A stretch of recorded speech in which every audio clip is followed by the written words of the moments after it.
Luna Sandals Mono Winged Edition. Let's go over the good and the bad after 1 year of use and abuse. I should let go.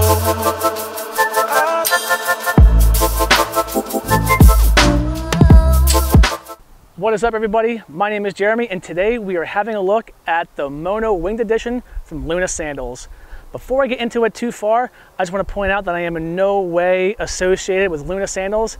I'm not an employee of theirs. I'm not sponsored by them. I wasn't gifted this back in the day.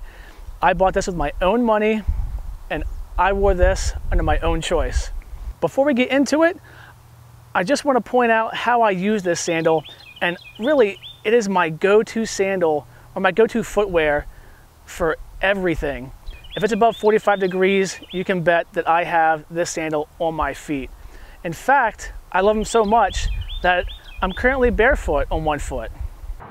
I wear them for the casual trip to the grocery store. I wear them playing with the kids, gardening, and even when I first started trail running in sandals, these were my go-to footwear for that as well. Really out of, not a choice per se, but a necessity because I couldn't afford different sandals. So these have been through a lot. So all that considered, let's talk about the comfort. And I can tell you that these are super comfortable. And if they're not, if you have them and you don't think they are, it's probably because they're not adjusted right, because there is one strap that goes all the way through and it's adjustable at every single point. So if it's too loose, too tight in one spot, slipping, it can be adjusted to fit your foot in any way that you need. The second thing to touch on is the durability, and we're going to start with the sole. You can see, again, I've been using this for everything, and across the top of my foot, all my traction is pretty much gone, as well as the heel from walking around on pavement and everything else. The toe strap goes through the sandal and it's held in place by that little pin thing right there. Now it's usually recessed in, and again, my traction is ground away, so I don't know how much longer I'm going to have with this. I'm hoping for the end of the season, but I can see that might become an issue sometime at the end of this year. The backs, again, I'm not too concerned about it. I don't slip around, but the one thing is it is starting to dry rot a little bit in between the traction in the middle, a little bit of cracks. Nothing I'm concerned about. It's a nice solid piece of rubber. I think it'll last just fine. Now for the bad thing, the durability of the strap system itself. You can see these straps are held on the sides by this continuous piece of plastic that wraps around into the bottom of the sandal.